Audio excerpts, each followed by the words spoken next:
It started with a silence so heavy it could shatter glass. A silence that rippled through the marble corridors of Buckingham Palace. A silence that meant something had gone terribly, terribly wrong. A voice had broken it. Not a reporter, not a royal insider, but a man who'd been there since the very beginning. King Charles's oldest and most trusted friend, Sir Nicholas. 65 years of unwavering loyalty, one private vow never to speak out. And yet, here he was, breaking the golden rule of the monarchy. Why now? And what could possibly be so earth-shattering that even the king's dearest companion would risk everything to say it out loud? Before we continue, please hit the like button, subscribe to the channel, and turn on the notification bell for updates. He said 6 words that made the palace walls tremble. Questions were raised about the child. He didn't say which child at first. He didn't have to. Every eye turned toward Montecito, toward the Duke and Duchess of Sussex, toward the boy named Archie Harrison Mountbatten-Windsor, the child who symbolized the future of a fractured royal bloodline. For years, rumors swirled quietly, dismissed as tabloid fantasies or online conspiracies. But when the words came from Sir Nicholas, a man who had dined beside the king, prayed with him, advised him, laughed with him since they were teenagers, those whispers turned into something else, a reckoning. What if the monarchy's most controversial figure, Meghan Markle, wasn't just holding secrets about her life with Harry, but about their son's very birth? Sir Nicholas had seen it all, from the days of young Charles stumbling through boarding school corridors to the darkest moments of the Windsor family's crises. He had survived scandals, divorces, abdication rumors, and even royal deaths. But never, not once, had he betrayed confidence. Until now. And what he revealed, according to palace insiders, wasn't merely gossip. It was a revelation about identity, about truth, about the crown's unspoken rule, that blood, above all else, defines everything. So what pushed him over the edge? What secret could he no longer carry? Let's rewind. Picture this. The king, pacing inside Clarence's house late at night, his desk lit by a single lamp. A sealed envelope sits in front of him, marked with the royal insignia, dated years ago, never opened. Sir Nicholas stands across the room, pale, holding a glass of scotch that trembles slightly in his hand. The air between them feels like a battlefield. Charles looks up, voice breaking just slightly.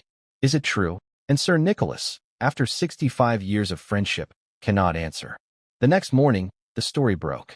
1 minute ago, the news had already traveled across every network, every social feed, every corner of the globe. The king's lifelong ally had spoken, and his statement hinted at something deeper than scandal. A private DNA dispute, questions that had been buried beneath royal protocol, media control, and a fortress of denial. But once the lid was lifted, nothing could put the truth back inside. Now, you might be wondering, how could this even happen? How could a royal birth, documented by the world's most scrutinized institution, have any room for uncertainty? How could one man, even one so close to the throne, dare to suggest something was off about Archie's origins? That's the thing about secrets. They don't disappear, they wait. And Sir Nicholas, as it turns out, had been waiting for decades, watching patterns repeat themselves, watching deception creep quietly through gilded hallways. You see, he'd seen it before. Back in the days of Princess Diana, when questions about bloodlines and paternity were whispered behind fans and teacups. When the monarchy, terrified of another scandal, buried truth under ceremony. It was the same story all over again. But this time, the stakes were even higher. Because this time, it wasn't about who cheated on whom. It was about who truly belonged to the royal bloodline. Let that sink in. Sir Nicholas never named names directly. He didn't have to. His phrasing was careful, deliberate, the way only a man schooled in discretion could speak. There were private concerns raised, he said. Concerns that went unresolved. Unresolved. That word hit like a thunderclap. Behind palace walls, unresolved doesn't mean forgotten. It means locked away, in archives, sealed boxes, and whispered oaths. And when those boxes open, history tends to rewrite itself. But why would Sir Nicholas break his silence now, after all these years of loyalty? Some say it was guilt. Others, fear. A few insiders hint that Charles himself gave a private blessing, a discreet nod to let certain truths finally breathe. Because the pressure of pretense was becoming unbearable. When Harry and Meghan fled the UK, claiming they wanted freedom, few understood what they were really running from. But according to Sir Nicholas, freedom came at a cost the monarchy couldn't ignore. There were questions left unanswered, and some of those questions, he said, were about birth, legitimacy, and the continuity of the royal line. And here's the kicker, this wasn't new. The palace had known. Quiet inquiries had been made. A few doctors, a few lawyers, a handful of private courtiers were aware something didn't quite add up in the records surrounding Archie's arrival. But the crown buried it under silence, a tradition older than the monarchy itself. Still, silence can't hold forever, especially when the man keeping it begins to feel the weight of time. Sir Nicholas is 89 now. The years have made him blunt. He no longer moves like the quiet strategist of old. He moves like a man running out of patience or time. And in a way, maybe that's why he spoke. Not to destroy the monarchy, but to free himself from the ghosts it created. He's seen what keeping secrets can do. He watched Charles nearly break under the pressure of image and expectation. He watched Harry repeat those same mistakes. Different era, same curse. And now, watching the monarchy fracture again, he made a choice. To speak. To confirm that, yes, behind closed doors, DNA questions had been raised. Not publicly, not in court, but privately, within the gilded confines of the crown. And here's where it gets darker. Because the DNA test wasn't supposed to exist. If it did, it broke royal protocol, a violation that could shake the monarchy's foundation. But Sir Nicholas's tone suggested something undeniable, that the question of Archie's bloodline was not just rumor, but once a matter of quiet internal debate. Think about it. A royal child whose legitimacy might alter the order of succession. A grandmother who's no longer alive to defend herself. A father torn between loyalty and love. And a friend, a 65-year-old confidant, holding the one truth that could destroy it all. Why does it matter now? Because Charles's reign depends on stability. And stability can't exist if the line of inheritance itself is under question. If Archie's lineage is disputed, even privately, it ripples through the very core of monarchy. Every title, every trust, every birthright hangs in balance. That's why Sir Nicholas's words are so dangerous. They don't accuse. They imply. They plant seeds. And in the garden of royal politics, seeds grow fast and wild. Even Meghan herself reportedly reacted in fury after learning of his statement. Her team rushed to label it baseless, cruel, and deeply personal. But as one palisade whispered, when you spend your life curating a perfect image, even one drop of truth can look like poison. Could it be that Sir Nicholas knows more than he's saying?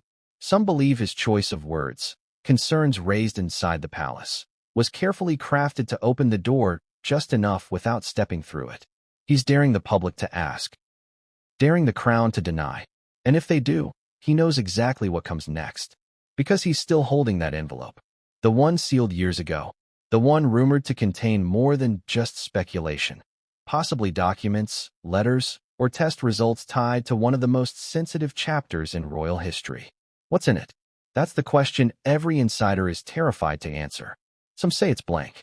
Others say it's the reason Harry's relationship with his father deteriorated beyond repair. One thing is certain. The moment Sir Nicholas spoke, the crown's control over the narrative began to crumble. For the first time, someone on the inside acknowledged that all may not be as it seems.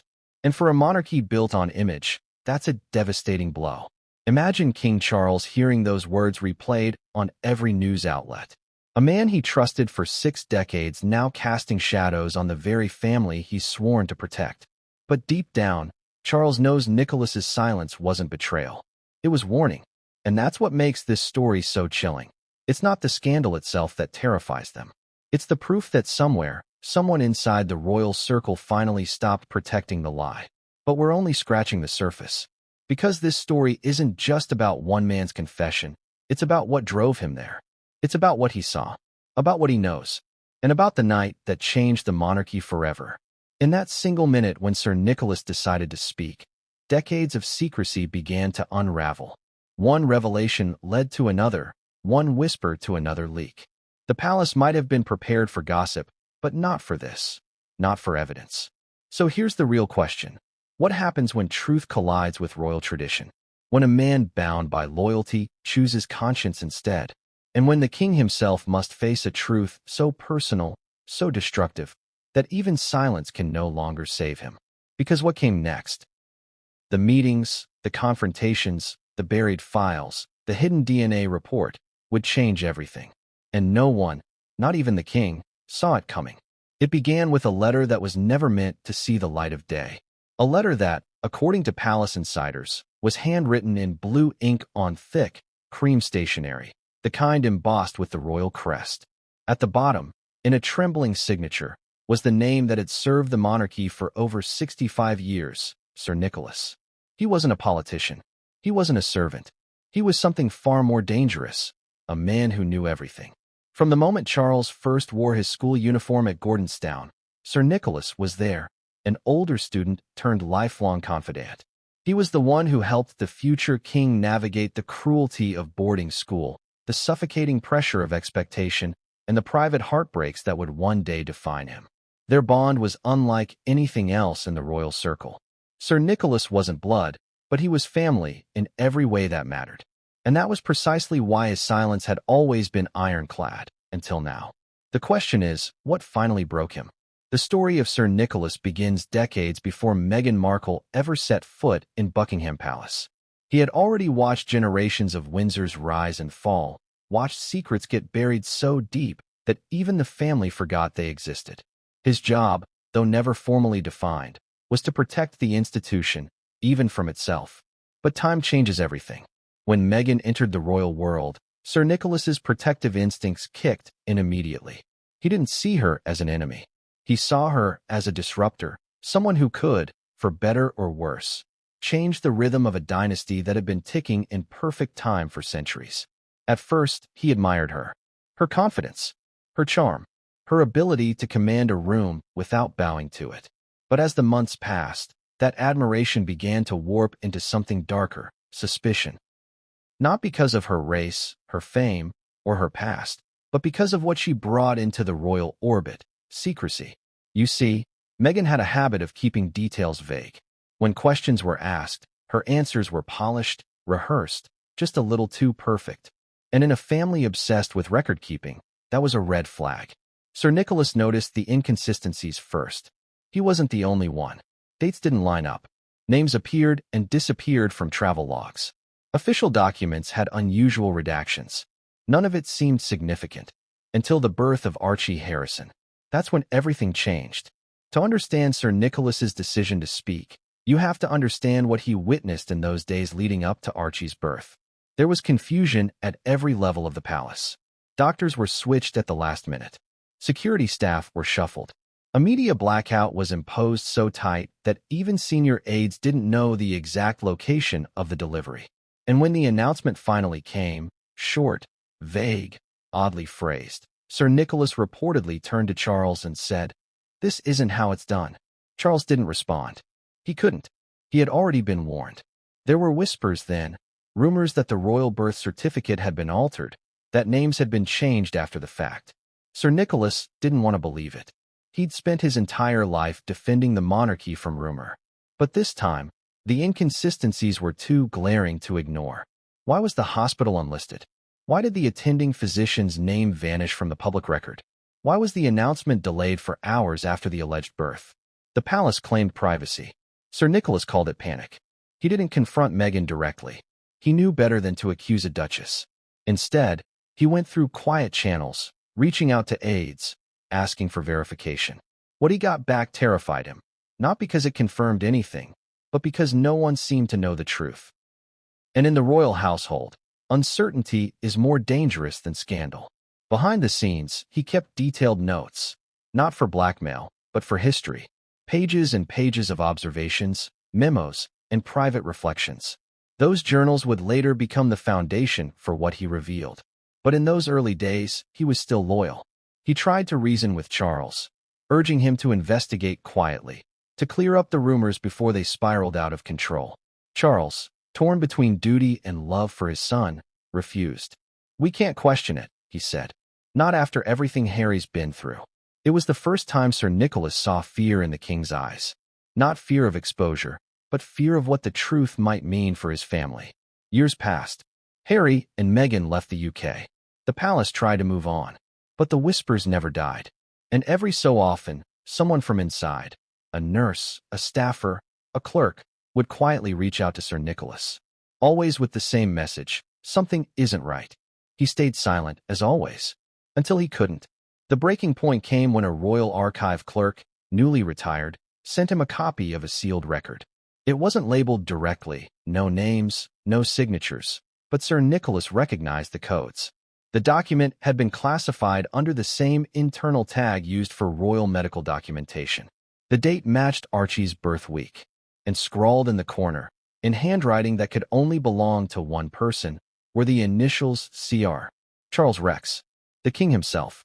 That was the moment Sir Nicholas realized this wasn't rumor anymore. The royal family had quietly documented something, a concern, a question, perhaps even a test, and it had been buried. He met Charles weeks later in private. The king was older now, heavier with the weight of his crown. They spoke not as monarch and subject, but as two old men staring down the ghosts of their past. Sir Nicholas placed the document on the table between them. "You told me once the truth would set you free," he said, "but you never said what it would do to your children." Charles didn't speak. He just stared at the paper, then at his friend, then back at the window. The silence stretched for minutes. Finally, the king said softly, "If you speak, Nicholas, it won't just be your burden that ends." And yet, days later, Sir Nicholas did speak. Why? Because he'd realized the monarchy's survival wasn't in preserving the lie, but in confronting it. Because he'd spent 65 years watching the same cycle of silence and denial destroy people from within. Because he knew that whatever the truth was about Archie's birth, it was already eating the royal family alive. He didn't go to the tabloids. He didn't go to social media. He gave a quiet statement to a historian. One of those royal biographers the palace usually controls with precision. But this time, he didn't ask for edits. He didn't sign off on the language. The interview was simple, understated, chilling. There were private discussions within the palace, Sir Nicholas said, about matters of lineage. Concerns were raised. They were never formally addressed. That was it. Just enough to ignite a firestorm. Within hours, his words were everywhere. Private discussions. Concerns about lineage.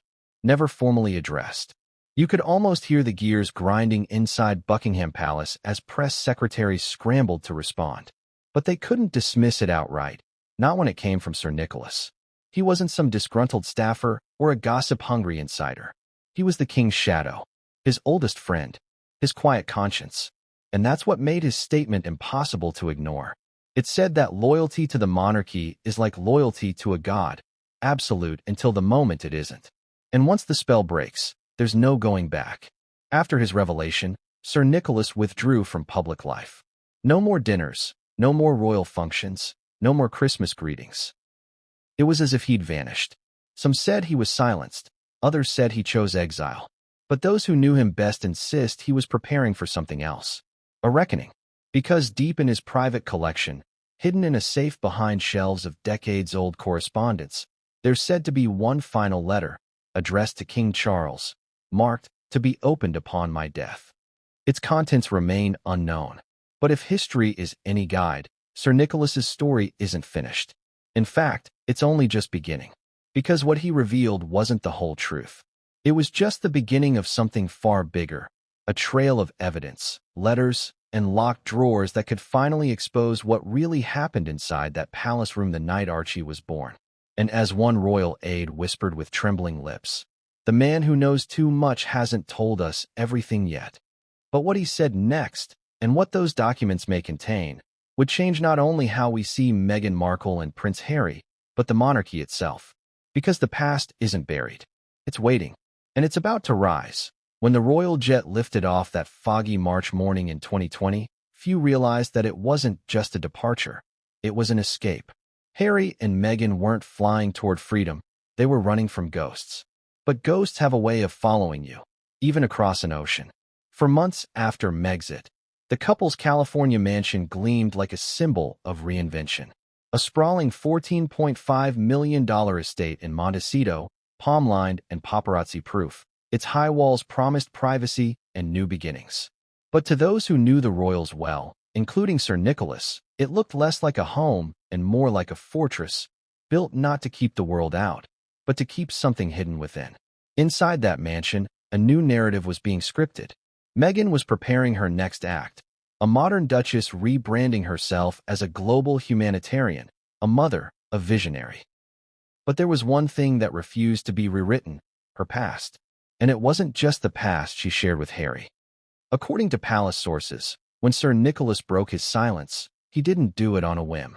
He'd received a series of anonymous communications from someone in California, someone claiming to have documentation related to Archie's birth and Meghan's private correspondence with royal legal advisors. These weren't public leaks. These were direct deliveries, encrypted, anonymous, and alarming. So who was sending them? Rumors point to a former Archewell employee, one who allegedly worked in logistics during the couple's relocation period. Their job was to handle international shipments, documents, valuables, personal effects, anything the couple wanted transferred from Frogmore Cottage to the States. And that's where things started to get strange.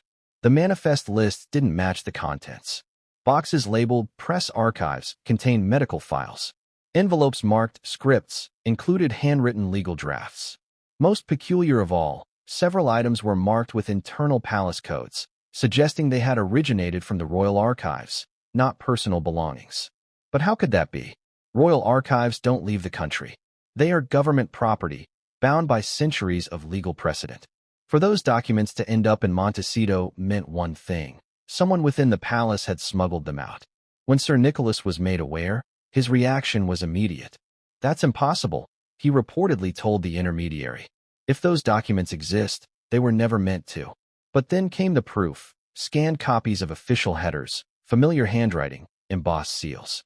Not complete documents, but fragments, enough to confirm authenticity. Enough to make him realize that whatever Meghan had taken with her to America wasn't just sentimental, it was strategic. Now you might ask, strategic how? Because those files, according to insiders, were leverage. Meghan had always understood power wasn't about title, it was about control. And control, in her mind, came from what you knew and what others didn't want revealed.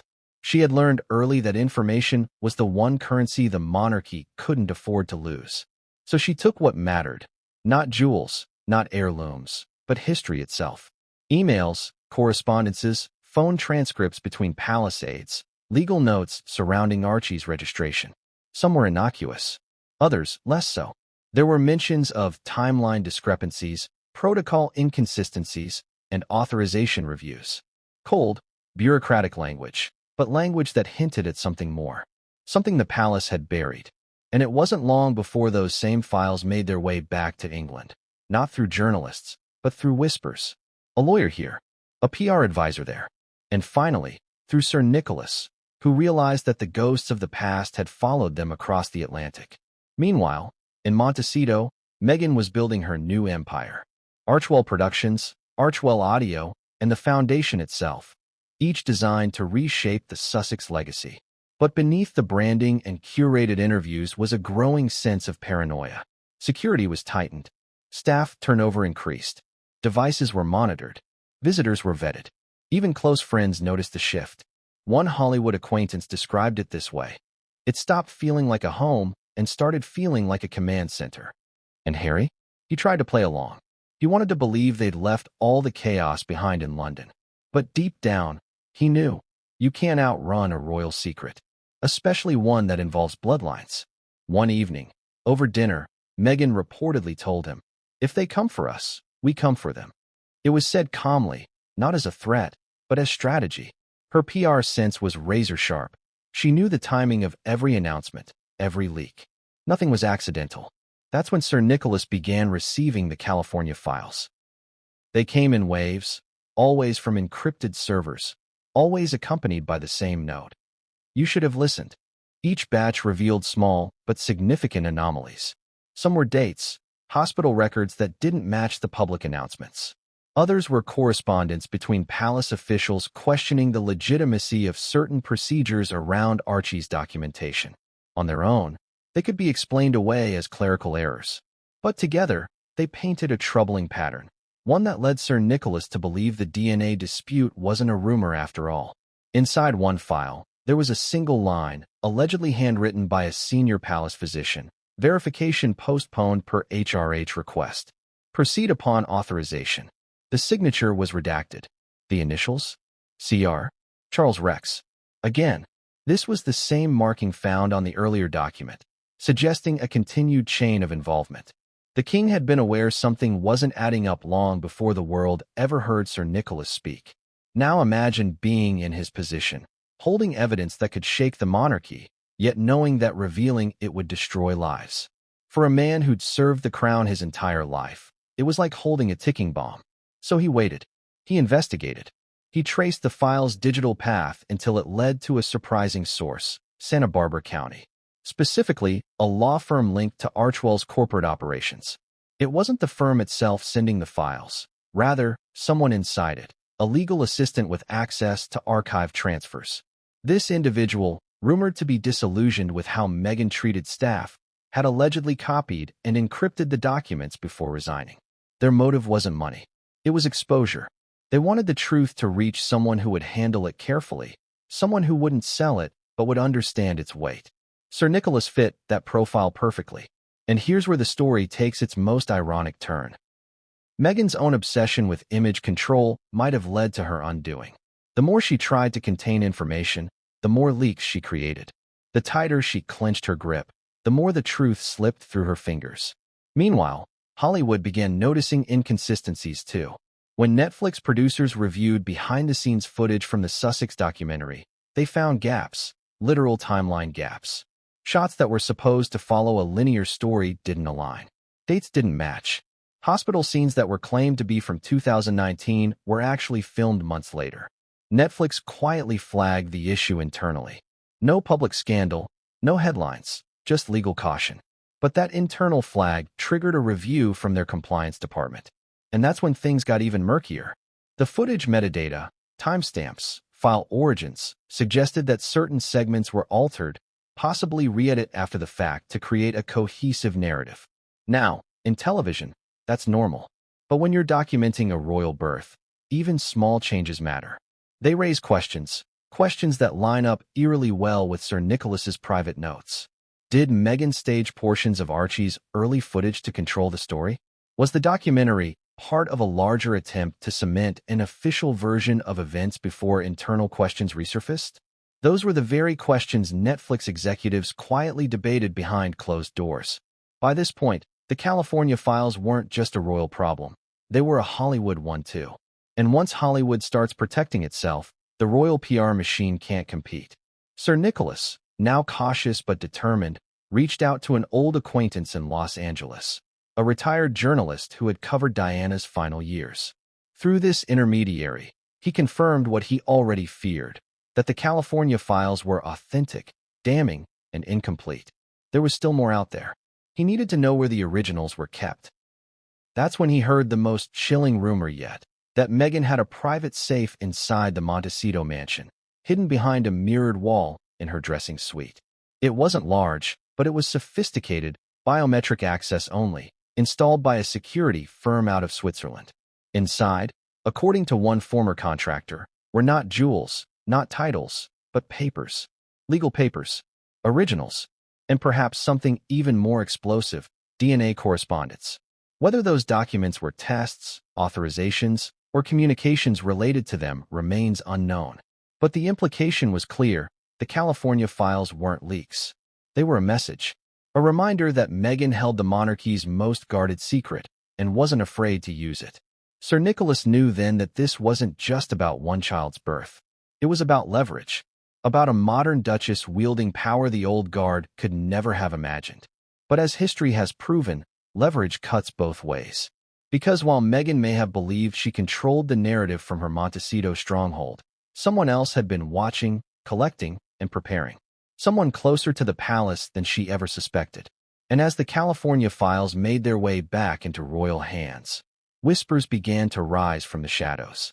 Whispers of retaliation, of an inquiry, of a plan to strike back, quietly, surgically, and without warning.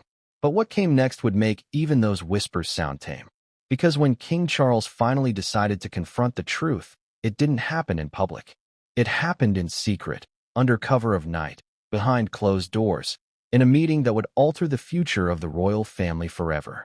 And that story begins with a single midnight summons. It began with a single phone call. Short, coded, untraceable. The operator's voice was calm, almost rehearsed. "Check the registry," she said, and hung up. That was all it took. One phrase, 6 words, and a tremor began moving through the royal system like a shockwave. Within hours, whispers began circulating through corridors usually filled only with polite silence. The kind of whispers that never make it into official records but ripple through tea rooms, staff meetings, and private message threads. Something wasn't right about Archie Harrison's birth certificate. For most of the world, a birth certificate is a formality. A name, a date, a place. But for the British monarchy, it's sacred. It's the foundation of legitimacy, proof that the blood running through royal veins is truly royal. So when anomalies appeared in the document, even subtle ones, they weren't treated as clerical mistakes. They were treated as potential threats. At first, only a few noticed. An archivist in the General Register Office noticed a delay in the publication date. Then a staffer in Buckingham Palace noted that the birth location was missing from early releases, something unprecedented for a royal baby. And then there were the names. In one version, Meghan's title appeared as Her Royal Highness the Duchess of Sussex. In another, that title was suddenly gone. Within weeks, another version surfaced, this time with Rachel Meghan Markle replacing the formal styling. No explanation, no press statement, just quiet edits, as though the record itself couldn't decide who Meghan was meant to be. Sir Nicholas had seen enough palace paperwork to know what that meant. Someone was trying to control the narrative after the fact. It was a cover-up or a correction, maybe both. The first person to raise an internal alarm was Lady Henrietta Walsh, a senior aide assigned to the Royal Archives. She'd worked under 4 generations of Windsors and was known for her precision. When she noticed the inconsistency in the certificate's registration dates, she flagged it privately to the palace's legal department. The response? Leave it alone. But she didn't. She confided in a close friend, another palace staffer. That friend mentioned it at lunch. And just like that, the whisper network began. Inside royal walls, whispers are more powerful than headlines. They move faster, hit harder, and reach people who matter most. The ones who know where every document, every letter, every secret is buried. One whisper reached Sir Nicholas. Another reached a senior security officer. By the end of the week, the entire inner circle knew that something about Archie's birth certificate didn't add up. But how deep did the irregularities go? When investigators, quiet, internal, unacknowledged, began reviewing related paperwork, they found even more curious details. The hospital listed in early drafts, the Portland Hospital in London, showed conflicting staff schedules. The attending obstetrician named in Meghan's statements didn't appear on duty that day. Security logs suggested royal vehicles were in motion, but not to Portland. Then there was the time discrepancy. The public announcement said Archie was born in the early morning hours. Yet medical records time-stamped events several hours later.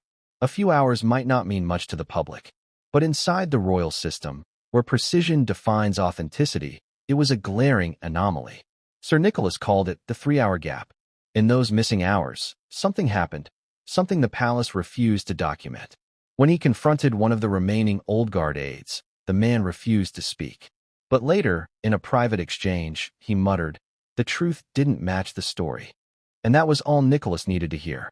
Around the same time, Meghan's communications team began an aggressive push to reframe the narrative. Official statements emphasized privacy. New interviews painted the birth as a deeply personal family experience. They accused the press of intrusion, of cruelty, of racism, and while some of that was absolutely true, the timing was suspicious. It was a distraction, classic crisis management. Whenever the press drew too close to the inconsistencies, Meghan's camp released another story. A photo op, a charity announcement, a mental health podcast. Always enough to change the subject. But behind the glamour, palace insiders were panicking. Because someone, somewhere, had leaked that the Queen herself had requested to see the original certificate. Not the press version, not the edited copy, but the original. And she had questions. According to a retired private secretary, Her Majesty was uncharacteristically quiet during that meeting. She looked down at the document, tracing her finger along the lines. Finally, she asked, "Why is the registration office not the one usually used for royal births?" No one could answer. For the Queen, that silence said everything. From that moment forward, all royal correspondence related to Archie's birth was locked down. Restricted, redacted. But secrets have gravity, and this one was too heavy to stay buried. Late that summer, one of the registrars involved in the birth record process abruptly resigned. Officially, for health reasons. Unofficially, whispers say he was pushed out after questioning the order to replace the certificate version. Another staffer, a junior communications officer, confided to a colleague that she had been asked to align dates across documents. She didn't understand what that meant. But when she asked for clarification, she was told, "Just make sure everything reads consistently." She never returned to work after that day. Sir Nicholas's phone was ringing off the hook now. Aides, staffers, lawyers, all sending fragments of information, begging for advice. Do we speak up? Do we stay quiet? He gave the same answer to everyone. Document everything. Speak to no one. In his private diary, he wrote one line that would later become famous. The truth will not stay redacted. Meanwhile, Harry was caught between two worlds. A son desperate for his father's approval, and a husband determined to protect his wife. He trusted Meghan completely, at least at first. When he asked about the certificate controversy, she reportedly laughed it off. "You know how your family works," she said. "They'll twist anything to make me look bad." But weeks later, Harry allegedly discovered correspondence that told a different story. Letters between Meghan's legal team and the royal registrar discussing privacy considerations regarding place of birth and supporting documentation. That was when the first cracks appeared in their marriage's foundation of trust. For a man raised in the glare of cameras, secrecy was nothing new. But deceit, especially from within, was another matter. Sir Nicholas sensed Harry's confusion. They hadn't spoken directly in years, but he knew the signs. The distance from the family, the late-night calls, the visible strain. Harry was drowning in a sea of conflicting loyalties, and Meghan was the anchor dragging him deeper. Then, out of nowhere, a mysterious document surfaced online, a version of Archie's birth record that included details never seen before. Some experts called it fake. Others swore it was real. But one small detail stood out, a registration stamp from a day earlier than the official record. That may sound trivial, but in royal terms, it's explosive. It suggested that the certificate had been altered after its initial creation. When journalists began quietly asking for clarification, Palace PR went into overdrive. Administrative oversight, they claimed. Nothing unusual. But behind closed doors, the royal household was in crisis mode. The Queen's private secretary ordered a complete audit of internal communications from that period. Dozens of messages were reviewed. Some mysteriously vanished. Others were marked sensitive, do not circulate. Among those redacted threads was one with the subject line, "Urgent, verification protocol delay." Delay of what? Verification of whom? The emails offered no answers, just questions layered within more questions. Sir Nicholas's instincts told him this wasn't about bureaucracy anymore. It was about damage control and fear. The deeper he dug, the more he realized that Archie's birth certificate wasn't just a document. It was a domino, and once it fell, it would knock over everything that came after. Titles, succession, trust, even Charles's reign itself. By now, the king was losing patience. He wanted the whispers gone, the papers sealed, the story buried once and for all. But Nicholas, old, loyal, stubborn Nicholas, couldn't let it rest. He'd seen too many lies corrode too many lives. Diana, Margaret, even Charles himself. Every secret buried by the crown had come back, stronger and louder. This would be no different. Late one evening, he made a quiet call to an old ally, a former palace physician who had since retired to the countryside. When Nicholas asked about the 3-hour gap, there was silence on the other end of the line. Then a sigh. "Some things were done that shouldn't have been," the doctor said softly. "And some things weren't done that should have been." "What do you mean?" Nicholas pressed. But the doctor had already hung up. The next morning, Nicholas received an envelope with no return address. Inside was a single sheet of paper, no heading, no signature, only a date and a line of typed text. The certificate isn't the only record. He knew what it meant. Somewhere, hidden deep within royal archives, There existed a second document, perhaps the original, unedited version of Archie's birth certificate, or something even more sensitive. Something that could either prove or disprove everything. Nicholas now had a choice. Dig further and risk it all, or stay silent and let history write its own lie. He poured himself a drink, sat in his old leather chair, stared at that single piece of paper, and made his decision. He would find the second record, no matter what it revealed. Because the truth, he thought, is like lineage. It can be denied, but never erased. But what he uncovered next would take him far beyond paperwork, beyond protocol, into a shadow world of royal surveillance, secret medical files, and a midnight meeting that would redefine the meaning of loyalty forever. And no one, not even the king, was ready for that. It was past midnight when King Charles ordered every light in Clarence House dimmed. The corridors, usually humming with aides and guards, fell silent. Only one room remained lit, the king's private study. He'd called for Sir Nicholas. No secretaries, no recorders, just the two of them. The same way it had been when Charles was still a nervous boy at Gordonstown asking his mentor how to stand up to the world. Nicholas arrived exactly on time, escorted by a single guard who slipped away without a word.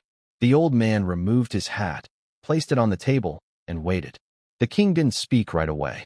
He just stared at the envelope lying in front of him, the one marked Private Inquiry. "You've seen the documents," Charles finally said. "You know what they're saying." Nicholas's reply was quiet. "I've heard the whispers, sir.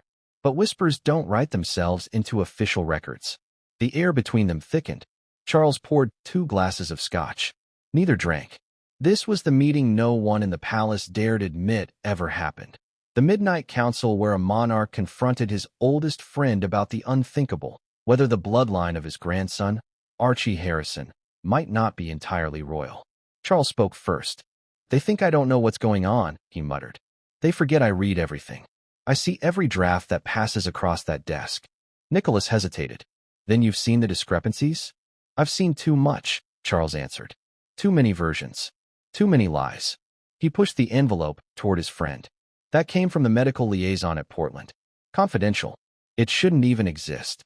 Inside were 3 sheets of paper. Scans of intake logs, handwritten notes, and a partial report. At the top of one page, someone had scribbled a code name. Operation Calico. "What's this?" Nicholas asked. Charles sighed. "An internal identifier. They use them for sensitive matters, royal births, security transfers. But this one was ordered after the fact." "After the birth?" The king nodded. 3 days later. That shouldn't have happened. Once a royal baby is registered, protocol forbids additional medical documentation unless there's a legal amendment. Yet here was proof that something had been requested in secret. Nicholas's eyes narrowed. What were they verifying? Charles didn't answer immediately. He poured the scotch, finally drinking this time. "There were concerns," he said, "from inside the household. Not about health. About heritage." Nicholas felt the weight of the word. Heritage. In royal language, that meant only one thing: DNA. Charles continued, voice low. "Someone suggested tests. Quietly. I never approved them. But I didn't stop them either." "Who?"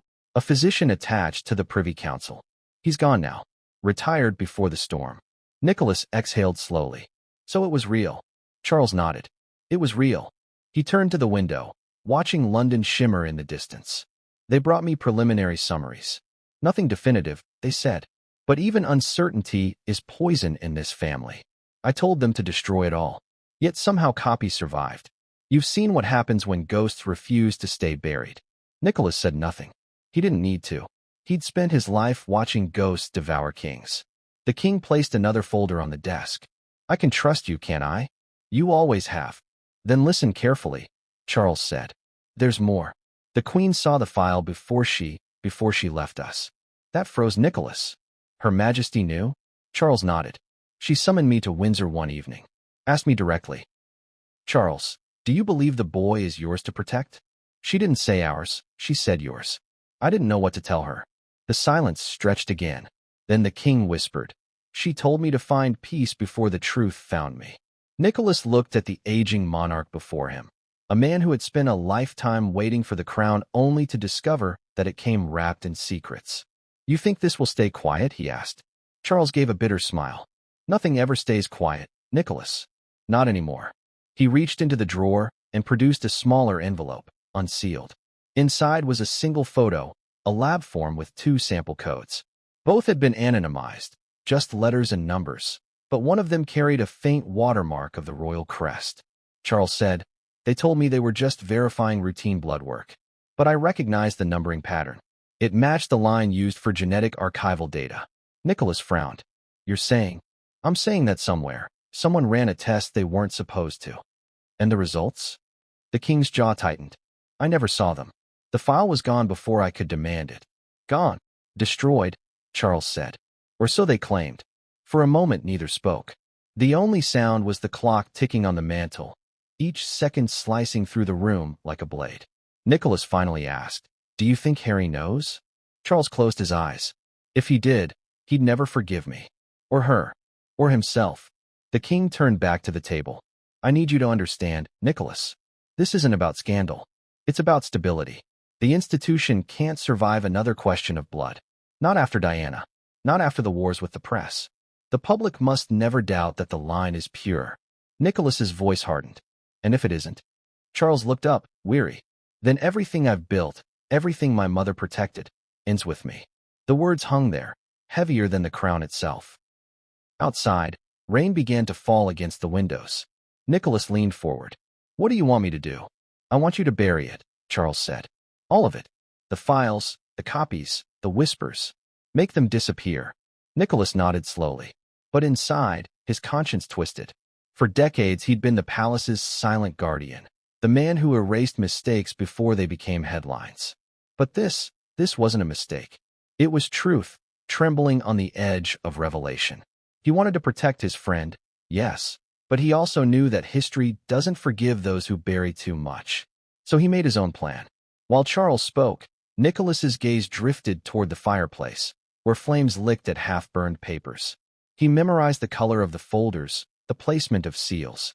Later, he would recreate them, piece by piece. The meeting ended quietly. No handshake, no farewell. Just 2 men parting under the weight of a dynasty's secret. Nicholas stepped out into the rain, coat collar pulled high. As he reached his car, he turned back once. Through the upstairs window, he saw the king still standing at his desk, staring at the empty spot where the envelope had been. He knew then that this was no longer about loyalty. It was about survival, for both of them. Within days, subtle changes rippled through palace operations. Files recategorized. Staff rotations shuffled. Old servers wiped clean. The entire Royal Communications Wing was told to update security protocols. Officially, it was modernization. Unofficially, it was containment. But secrets, like smoke, always find a crack to escape through. 1 week later, Nicholas received a call from a blocked number. The voice on the other end was unfamiliar, female, and nervous. "You were there that night," she said. "At Clarence's house. I know what he asked of you." "Who is this?" Nicholas demanded. "A friend," she replied. "Someone who saw the other envelope. The one he didn't show you." Nicholas's breath caught. "What envelope?" "The one that wasn't marked private inquiry. The one labeled Calico 2. Before he could respond, the line went dead. Nicholas stared at the phone, the rain pounding harder against his window. If there was a second envelope, another file, another test, another truth, then the king had kept even more secrets than he'd confessed. And that meant only one thing. The Midnight Council hadn't been the end of the mystery. It was the beginning of a deeper, darker game being played behind the palace walls, a game of concealment, deception, and quiet revenge. Because somewhere out there, another copy of the truth still existed, and the person who held it was about to use it. What happened next would tear open the monarchy's most guarded vaults, and reveal that not even the king's word could stop what was coming. That it was supposed to be impossible. Every royal birth, every medical record, every test, all of it carefully documented, filed, sealed, and preserved under the crown's invisible shield of secrecy. But somehow one file slipped through. One test, one lab result, one truth that should never have existed. It began not in London, but on the outskirts of Cambridge, in a quiet research facility disguised as a genetics laboratory serving the NHS. Its official name was the Hawthorne Institute. Its real function, according to one retired staff member, Was it to provide discreet biomedical verification for state-affiliated cases? Translation: when the Crown needed answers it couldn't afford to ask publicly, Hawthorne got the call. And sometime in early May 2019, just days after Archie Harrison's birth, Hawthorne received one such call, classified under an internal code. Calico. The request came through a private line, not the usual medical channels. The courier who delivered the samples arrived in an unmarked vehicle, signed no forms, and left no trace. What was in the box? 2 sealed vials. Blood. One was labeled Sample A, Royal Source. The other, Sample B. Infant verification. For weeks, nothing was logged. No names, no dates, no identification numbers beyond the code. Only one technician, a man named Dr. Philip Roden, was authorized to process the samples. He'd been with Hawthorne for over 20 years, known for his discretion. But something about this job made him uneasy. The samples had come with a note, handwritten and signed, on heavy stationery with the royal crest embossed faintly in gold. The message was short: verification only. No official record. That phrase, no official record, chilled him. It meant what he was about to do would exist outside every ethical boundary. Dr. Roden conducted the test anyway. Not for money, not for loyalty, but out of fear. And what he found changed everything. The initial analysis went as expected. Genetic markers lined up, most consistent with paternal lineage. But when he began cross-referencing secondary alleles, the rare sequences used for deep kinship mapping, anomalies appeared. 3 of the markers didn't match. At first, he thought it was contamination. He reran the test. Same result. He tried a different assay. Still the same. 3 markers off, not enough to declare a total mismatch, but enough to raise serious doubts. In layman's terms, the probability of direct paternal relation dropped below 95%. For an average case, that would be close enough. But for a royal birth, where lineage defines destiny, it was catastrophic. Roden didn't know whose samples he'd just tested. But the next day, a black car arrived at Hawthorne. 2 men in dark suits. No badges, no small talk. They entered his office, collected the vials, and left. Within hours, his lab access was revoked. His clearance was terminated. He never saw the results again. Years later, when Sir Nicholas learned of this through an intermediary, everything began to make sense. The missing hours, the sealed documents, the quiet panic. The palace had authorized a secret DNA verification, received inconclusive results, and buried them before they could spark a constitutional crisis. But someone else hadn't forgotten. In 2021, after stepping down, Dr. Roden confided in a former colleague. He described the test in vague terms, never naming names, but he did say one thing that caught attention. They told me it was for a matter of succession. The colleague took notes. Those notes eventually found their way to a journalist who once covered royal medical affairs. And from there, they reached Sir Nicholas.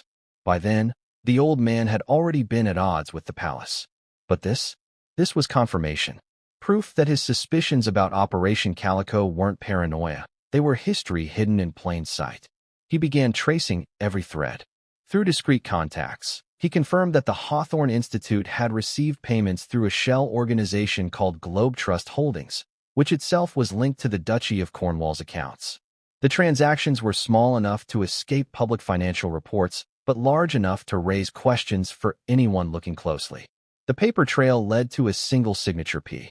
Roden. Sir Nicholas's heart sank. He knew the name. He'd seen it before, on one of Charles's private correspondences years earlier, during an inquiry into genetic tracing for royal disease research.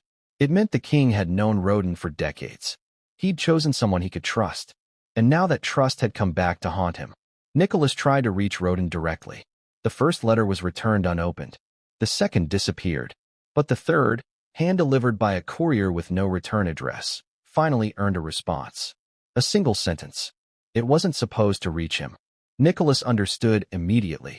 The test hadn't been meant for the king's eyes. It had been commissioned by someone else within the family. But who? Only 2 people had both the motive and the influence to authorize such a test behind Charles's back. Princess Anne, the practical skeptic who never trusted Meghan, and Prince William, whose silence since the Sussexes' departure had grown colder with each passing year. Nicholas's gut told him it was William.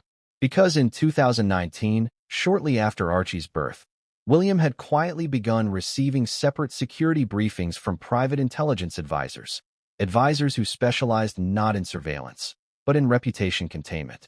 They called themselves the custodians. Their job was simple: ensure nothing compromised the continuity of the monarchy. And if something did, eliminate the threat, not physically, but socially, legally, silently. Nicholas remembered the conversation he'd overheard during a reception at Sandringham. William had been speaking with one of his aides, voice low but firm. If questions arise, we address them privately. Not through press, not through statements. Through facts. Through facts. Through DNA. So it was William, perhaps not out of malice, but duty, who may have initiated the test. But when the results came back uncertain, everything changed. What was meant to confirm legitimacy instead opened the door to suspicion. And suspicion is the monarchy's deadliest poison. Sir Nicholas began compiling evidence. He pieced together timelines, courier logs, phone records. The more he uncovered, the clearer it became that the Hawthorne Institute had been scrubbed clean, files destroyed, servers replaced, staff relocated. Yet one tiny entry survived, buried deep in an off-site archive. A shipment confirmation referencing Sample B, disposed, as instructed. Disposed, not destroyed. That single word mattered. It implied the sample still existed somewhere, frozen, forgotten, maybe mislabeled. Nicholas made it his mission to find it. Through an old contact in the Royal Medical Council, he discovered that archived biomedical samples were often transferred to a facility in York for secondary analysis. He sent a discreet inquiry. Days later, a reply came, and signed, written in pencil. Some samples remain in cold storage. Code Calico included. He felt a chill. The truth, or proof of it, was still out there. But the monarchy wasn't the only one searching. Across the Atlantic, Meghan's California legal team had begun quietly requesting information from UK data registries for parental verification purposes, according to one leaked correspondence. She was preparing her defense before the attack had even begun. Meghan understood the stakes. If whispers about Archie's legitimacy ever gained traction, she'd lose everything: the brand, the sympathy, the legacy she'd crafted. Meanwhile, in London, Charles's inner circle began moving to shut everything down. They tightened access to archives, reassigned staff, and imposed new non-disclosure agreements under the Official Secrets Act. But Nicholas was one step ahead. He'd already duplicated the documents. He wasn't doing it for the press or revenge. He was doing it for history. Because if the truth could destroy the monarchy, perhaps only truth could save it. Weeks later, he arranged a secret meeting with Dr. Roden at a churchyard outside Cambridge. The man looked older, haunted, clutching a folder wrapped in plain brown paper. "You shouldn't have come," Roden said. Nicholas smiled faintly. "Neither should you." They sat in the back pew. No one else was there. Roden placed the folder on the bench between them. "These aren't full records," he said. "Just the notes I kept. The real data was taken. But the anomaly pattern is still listed." Nicholas opened it. Faded photocopies, half redacted. At the top, the sequence summary: 3 allelic mismatches. Verification inconclusive. He closed the folder, heart pounding.